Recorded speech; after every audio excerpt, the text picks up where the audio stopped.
Gracias, bienvenidos. Esto es Caleidoscopio, Acción Cultural, y para nosotros es realmente un gran placer que esta primera edición la hagamos con realmente un amigo y un gran ser humano, como es el doctor Carlos Medina, historiador por la Universidad Nacional de Colombia. Bienvenido, Carlos, a este primer programa. Bueno, muchas gracias, y es para mí también un honor poder participar en la inauguración de un espacio de comunicación tan importante como puede llegar a ser para todos ustedes y para Europa y Alemania esta iniciativa que están teniendo en materia de comunicación. Gracias. Vamos a empezar con una pregunta inusual, pero creo que es para contextualizar a nuestro público europeo y latinoamericano, más el europeo y el internacional.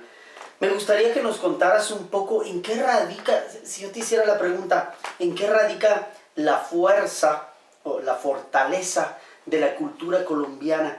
¿Cuál es la naturaleza del espíritu del pueblo colombiano? Sé que es una pregunta muy extensa, tal vez muy antropológica, pero si tú pudieras darnos un par de ideas al respecto. A ver, yo creo, después de haber vivido y estudiado los conflictos colombianos más agudos, los conflictos que tienen que ver con el conflicto armado, con la violencia, con la guerra, con los movimientos sociales, yo he descubierto que hay un elemento fundamental en la cultura colombiana, que es su capacidad para la resiliencia. Es decir, la capacidad inmensa que tienen para sortear la adversidad y continuar adelante. Pero también en las experiencias que tuve durante los diálogos y las conversaciones en La Habana, hay un elemento que es también fundamental, y es que allí las víctimas me enseñaron de la capacidad del pueblo colombiano para perdonar. Tienen una inmensa capacidad para la reconciliación, para el perdón. No obstante, haya sectores de las élites económicas emergentes que lo que le ofrecen al pueblo a través de los medios de comunicación es un sentimiento de odio, de rabia, de rencor, de venganza, pero la gente auténtica, los que han padecido la guerra y la han sufrido, tienen una gran capacidad para el perdón. Entonces, perdón y resiliencia constituyen dos características, más la capacidad para rebuscarse la vida como todos los latinoamericanos. Creo que son dos importantes cualidades que nos llevan a la segunda pregunta. Yo tengo varios amigos colombianos y sé que eso es cierto, pero también hay un espíritu de alegría muy profundo en el pueblo colombiano, que a veces pensás que estás hablando con caribeños. Lo digo yo como centroamericano. Y eso nos hace preguntarnos, ya vistos dentro de este proceso de paz, ¿cuáles serían, crees tú, los factores históricos, económicos, políticos y sociales que a grandes rasgos dan paso a la firma de los acuerdos de paz en Colombia? Pero en esencia, ¿cuáles son las causas de la guerra? Que eso es una síntesis tal vez que nos podrías dar. Y los factores que dieron paso a la búsqueda de una solución negociada al conflicto, que creo que eso es importante aclarar a la comunidad internacional sobre un conflicto que es el más largo de América Latina. El segundo es el de Guatemala, con 36 años, pero en un conflicto colombiano que no se entiende en sus diferentes etapas. Las personas lo conocen, pero no hay una claridad, una comprensión total del conflicto. Digamos que Colombia tiene un conflicto que por la larga duración se ha ido transformando en el tiempo. Es un conflicto que surge unido a los problemas de la tierra. Es un conflicto que surge en la premodernidad de la sociedad colombiana, en el paso de una sociedad predominantemente rural a una sociedad predominantemente urbana. Pero es un conflicto que surge en el marco de la dinámica de la concentración de la tierra y de los desplazamientos periódicos de la población hacia los grandes centros urbanos. Entonces es un conflicto unido a la tierra, a los campesinos y a las posibilidades que tienen los campesinos para poder dignificar su vida. Pero es un conflicto también que surge en el contexto del orden internacional y que se nutre de las experiencias internacionales. no solamente de la revolución cubana, sino igualmente de la revolución china, de la revolución vietnamita, de la revolución centroamericana, que le aportan elementos para su propia reconfiguración. Pero además es un conflicto que es leído como una superposición de guerras.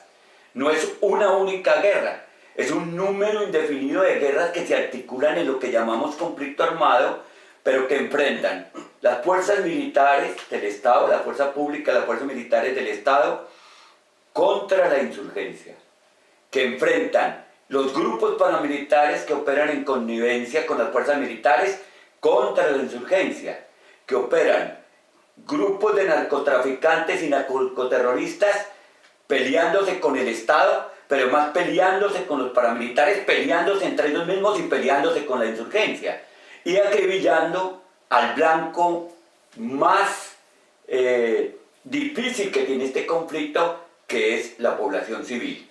Es un conflicto que ha dejado en 70 años de guerra, de conflicto armado, 8.5 millones de víctimas que están en un registro único de víctimas, de los cuales 6.5 millones hacen parte del desplazamiento forzado, que son desplazamientos que se va hacia refugiados en frontera o que se van al exilio como consecuencia de la guerra, que ha dejado aproximadamente 450.000 muertos, 120.000 desaparecidos.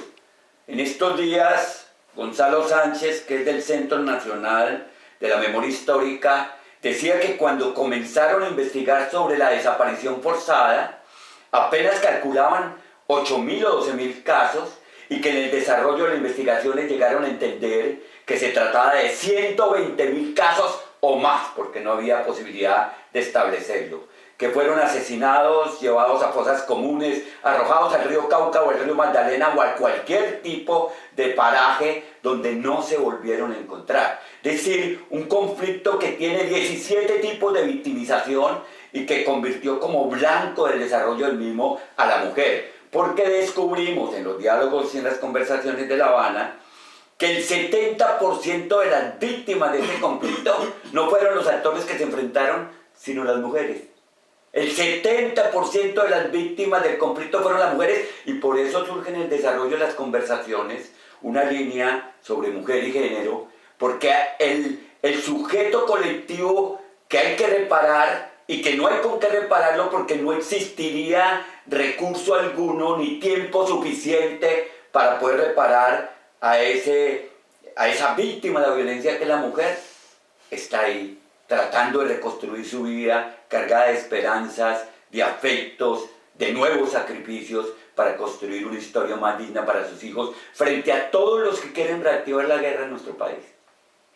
Claro, con lo que me acabas de decir, quiere decir que la mujer es el sujeto histórico borrado en el conflicto armado. Claro, lo acaban de retomar en La Habana, pero fue el sujeto histórico borrado. Absolutamente, la mujer fue la gran víctima del conflicto armado. Las mujeres entendidas en toda su expresión, las madres de los combatientes, pero además no de los combatientes guerrilleros, sino las madres también de los combatientes paramilitares, de los soldados, de los policías. Mira esta experiencia. Yo tuve la oportunidad de poner un soldado, un policía, un paramilitar y un guerrillero al frente, armados. Y les dije, quítense en la ropa militar y dejen las armas a un lado. ¿Sabe qué había debajo de esos uniformes y de esas armas? Pobres. Pobres matándose entre pobres para que sectores de la oligarquía y los grandes dueños del país se mantengan en procesos de acumulación que están unidos a procesos criminales de acumulación. Pero esta es una guerra de pobres entre pobres para defender los ricos que nunca han puesto un hijo de ellos al frente de ningún proceso ni de ningún ejército para desarrollar esa guerra. Y ello incluye también que las mujeres fueron un botín de guerra, como en toda América Latina. Me refiero a la violación, no violación de derechos humanos, sino la violación sexual, la violación sexual, la muerte, la masacre, el genocidio, la ejecución extrajudicial, la expropiación, el desplazamiento, todos esos delitos fueron víctimas de las mujeres. En ese listado que acabas de dar, justamente podríamos retratar lo que es la historia del siglo XX para América Latina, que está marcado por una suerte de regímenes dictatoriales con sus particularidades, pero justamente en los años 80 y 90 podríamos decir que dan inicio los procesos de pacificación formal en Centroamérica a partir de los encuentros de Esquipulas II en 1987 en Guatemala. Los contextos son complejos y las distancias podrán ser muy grandes, pero desde tu punto de vista, ¿qué equivalencias y diferencias crees que podríamos encontrar en el siglo XXI entre los procesos de paz montados en Centroamérica y los que ahora vive Colombia? ¿Qué los diferencia sustancialmente si hacemos un análisis comparativo regional? Sé que aquella no es tu especialidad, pero ese intercambio creo que es Yo importante. lo que creo es que América Latina es un abanico de múltiples procesos complejos. Es decir, desde las luchas por la configuración de los estados nacionales a procesos donde el populismo fue muy fuerte, también a procesos donde las dictaduras militares fueron muy fuertes, fueron creando la configuración de un escenario político complejo. Pero en distintos momentos, la década del 60 fue una época muy importante en términos del desarrollo de la lucha armada como consecuencia de la experiencia cubana, y muchos grupos en América Latina se formaron. Pero digamos que ese impacto comienza a cerrarse a finales de la década del 70 y se inicia ese ciclo de guerras centroamericanas que van a ser tan importantes. Pero básicamente cada una de las guerras centroamericanas es distinta. Y son distintas en los fines, en los propósitos, en los alcances. Nicaragua, con el Frente Sandinista de Liberación Nacional, desarrolla una guerra contra la dictadura de Somoza y es una guerra victoriosa. Es decir, es la única guerra en Centroamérica que llega a través de las armas al gobierno. Pero es una guerra victoriosa que no se puede consolidar como revolución y que fue necesario revertir para volver a acceder al poder por la vía democrática. Es decir, es una guerra que llegó al gobierno pero que no pudo ser Estado. En medio de múltiples dificultades que tenían que ver incluso con las ofensivas de Adán Pastora y toda esta gente de la contra, amparadas en el desarrollo de las políticas norteamericanas, de control territorial, etcétera, etcétera. El Salvador es una guerra de empates. Fue una guerra que quedó empatada, que las dos partes llegan a consolidarse, a concebir que esa guerra no va. Y no va porque es una guerra que no los va a llevar a ninguna parte. El Frente Farabundo Martí va a desarrollar su propia guerra, el gobierno va a entender las dinámicas, la intervención norteamericana, el proceso de la comunidad internacional va a ser importante. Guatemala es una guerra donde la guerrilla fue derrotada. ¿Se entiende? Entonces hay una victoria, hay un empate y hay una guerra donde la guerrilla fue derrotada. ¿Se entiende? Pero que hay un acuerdo. Pero la legitimidad del acuerdo se pierde cuando en un plebiscito sale a votar el 20% y el 80% del 20% dice que no está con el plebiscito.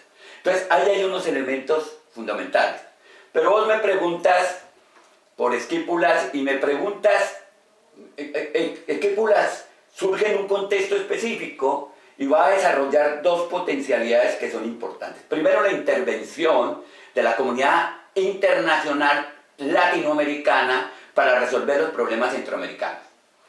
Esto proviene del Grupo Contadora. El Grupo Contadora surge en el contexto de las posibilidades que ofrecen Colombia, México, Venezuela, Panamá, y que posteriormente se amplía para poder mediar en los conflictos centroamericanos y buscar la ampliación, profundización de la democracia y poder construir un nuevo régimen institucional que sea mucho más incluyente y que ofrezca mayores posibilidades de bienestar. Y sale Esquipulas I y Esquipulas II, ya en un momento donde hay un acuerdo, se llega a unos elementos que son muy importantes, incluso hay un acuerdo posterior que es el Acuerdo de Oslo de 2000, que trata de retomar todas las lógicas específicas del desarrollo centroamericano y concretarlo en un camino viable. Cada una de estas experiencias tienen elementos de comparación y de diferencia con Colombia. se ha tratado de equiparar el caso colombiano al caso salvadoreño, ¿sí entiende? Pero también este caso colombiano tiene que ver mucho con el caso guatemalteco, que se sometió a un referendo, un acuerdo para poder, y la gente votó en su contra. Nosotros tuvimos el referendo del 2 de octubre, donde la gente votó en su contra con un 51.5 contra un 49.5% votó en contra del acuerdo de paz. Entonces, hay unos elementos allí que son importantes en términos de eso. Pero ¿cuál es el elemento común? El elemento común es la incapacidad de los estados centroamericanos y del Estado colombiano para cumplir acuerdos de finalización de conflicto. Un incumplimiento sistemático. Afortunadamente, en el caso salvadoreño, en el caso nicaragüense, habrá que mirar la experiencia de Nicaragua y hacerle la justa lectura de lo que es el avance del sandinismo, su posicionamiento y su institucionalización como gobierno actual. Pero en el caso salvadoreño, se tomaron 25 años para poder llegar al poder. Y eso es importante señalarlo, porque otros casos, como el caso uruguayo, por ejemplo, con Pepe Mujica, también se tomaron gran parte del tiempo para poder llegar al poder. El caso centroamericano es muy curioso porque es un caso de 10 años. Es un caso en que las guerras revientan a finales de la década del 70, se desarrollan muy rápidamente a partir del 84, 85, 86, comienzan los procesos de conversaciones y en el 90 prácticamente han salido al otro lado. En el caso colombiano no. En el caso colombiano llevamos resolviendo el conflicto en términos de diálogos, ¿sí? Más o menos 30 años, porque nosotros comenzamos en el gobierno del presidente Alfonso López Michelsen, que se hacen las primeras aperturas de diálogos con guerrillas revolucionarias, pero posteriormente estuvimos con Belisario Betancourt, que es el promotor de Contadora, ¿cierto? Y vamos llevando este proceso que va de la Uribe al Caguán, del Caguán a La Habana, y que llega a un acuerdo con una guerrilla, pero allá habían otro poco de guerrillas. Y hubo un acuerdo en el 91 por el tiempo en que se están desarrollando los procesos centroamericanos, que es muy importante, que fue el acuerdo con el M-19, con el Quintilame, con la Corriente de Renovación Socialista, con Mi Patria Libre, que es un acuerdo con las guerrillas de la segunda generación, que permite que se refunde el sistema político a través de una Asamblea Nacional Constituyente que coloca la Constitución de 1991 como un referente guía para poder dirimir los problemas nuestros. Entonces lo que te quiero decir es que en el caso nuestro es un larguísimo proceso de conversaciones y de diálogos que terminan concretándose parcialmente sin que la guerra se termine.